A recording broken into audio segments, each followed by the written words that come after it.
Hello everybody, on this episode we talk about debt to income ratios, how politics affects home prices, and I forget to shoot the intro for an entire day.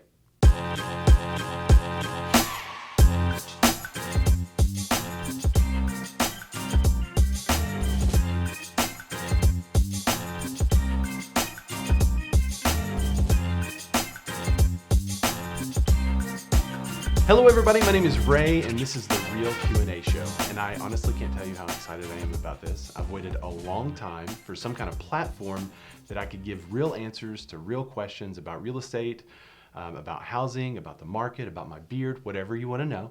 I'm here to answer it for you. So this is the first show of many, hopefully. If we have really great content and we get a lot of people that are interested, hopefully we'll be doing this weekly.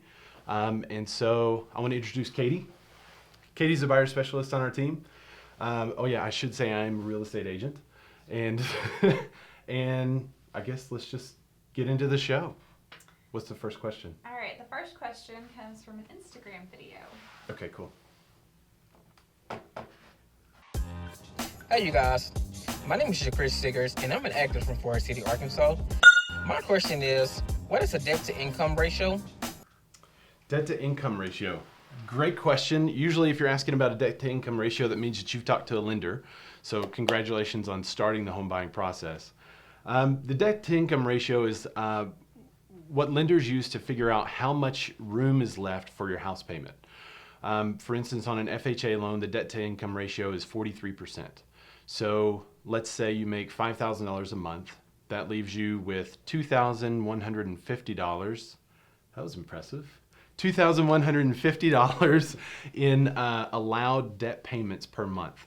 So let's say 1,000 of those is student loan or maybe a Discover card or something like that. That means you have $1,150 left to attribute towards your house payment. And the lender will use that number to figure out exactly what you're pre-qualified for. What's next? The next question comes from Reddit. The Thingy asks, I'm looking to start a real estate photography business and would like any advice on how I should go about doing that. I've composed an email to send to realtors and I'd appreciate it if you would give it a read. Thanks. Here is the photo. So it's a real estate photographer. So the Thingy asked the question, he's going into the business, I guess he's starting a real estate photography business, wants some tips and advice, and he sent a email. I actually read the email that he was going to send to other agents too. I would suggest first, the email's too long. And I would post it, but basically you can make that email 8 quick hits.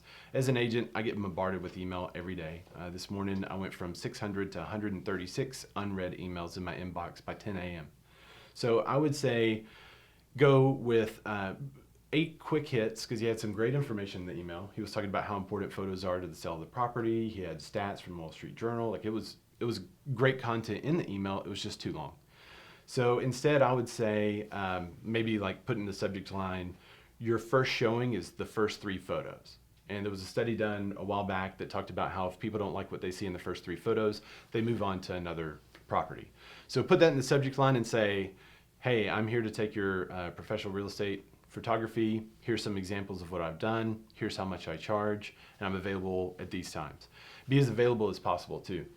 So I would take some of that information you had in the email, kind of break it down like that. And I would say, whenever you send the emails, follow-up call, because we are super busy. Say, hey, I'm a real estate photographer. Did you get the email? I mean, this is just kind of like basic business practice and follow-up phone call stuff. I would also say you included a photo, which is, I mean, it's a great basic photo, but all the lights on are in the house and you're relying a lot. And Micah, you just kind of put this on the screen too when we're talking about it. You're relying a lot on the light from the homeowner. And one of the things that the homeowner does not have are the same hues in all the bulbs. So part of the ceiling looks green, part of the ceiling looks like this kind of pink color, and it's a little oversaturated. So I'd work a little bit on the skills there. There's a lot of great YouTubers that do real estate photography, and we can link up some of those too on the bottom. So I would definitely watch some videos, improve the skill set a little bit. I would lower the camera angle that you're shooting, and you're kind of pointed down.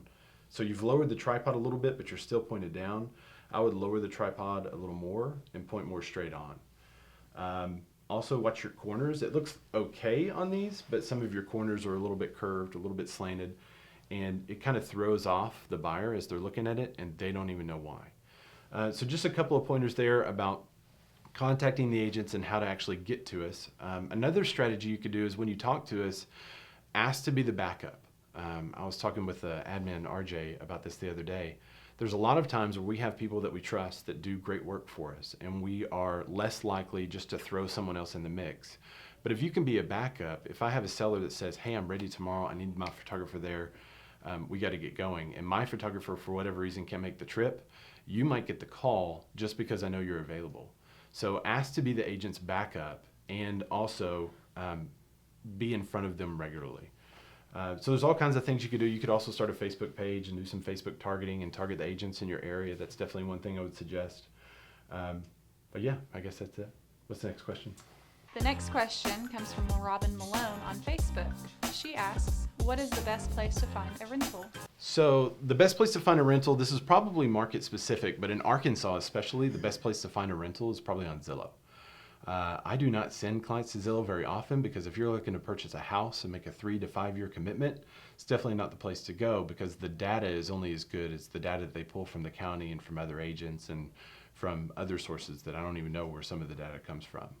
So, but in Arkansas, the best place to find a rental is probably on Zillow because homeowners regularly post their own photos, post their own houses for sale, and I think you probably have the widest selection there. Another option for you is to find real estate agents that specialize in property management. You could also contact local property management companies to see if they could show you homes, not just the ones that they manage, but if they could show you other homes, because within those property management companies, sometimes they have an agreement there where they could show each other's houses. So those are the places I would start. Check out Zillow. If you can't find what you're looking for, contact some local property management companies and see if they can't help you find what you're looking for. Our last question comes from Facebook. Patricia Lynn Fitzgerald asks, are real estate prices going up or down due to the presidential race? Oh, Patricia. So on the first episode, we're diving deep into politics. So the presidential election, historically, home prices continue to move up throughout a presidential year and the year after. However, the rate at which they move up generally starts to slow. And so what that means for us is that prices aren't going to skyrocket. They're not going to drop like a rock in general. The market's pretty stable. It's going to still go up. It's just not going to go up at the pace that it was. Here locally, we usually have a slowdown towards the fall anyway after school starts, but we really haven't felt that.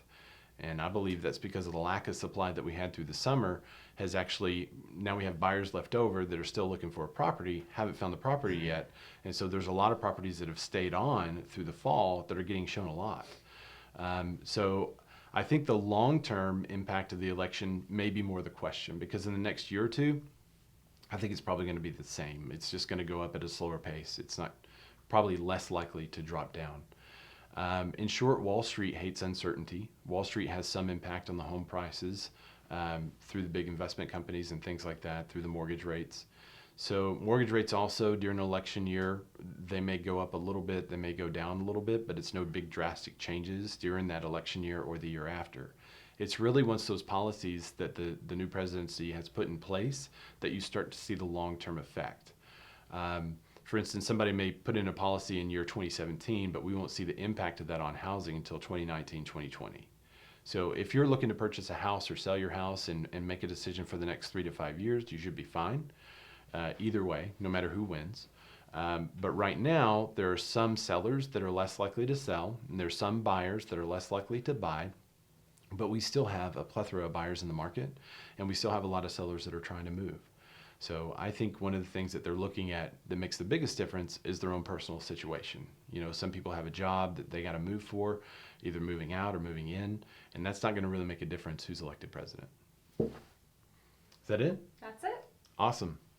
Well, thanks guys for all the questions. If you have any questions, you can just comment below with those questions, or you can hashtag it REALQA, or you can hit us up on Twitter, Instagram, Facebook, wherever you felt like you want to. Also send us video questions. We love those because we can insert your video there and we'll shout out and give you a little love. So thanks for watching the show. If you have any questions, please ask.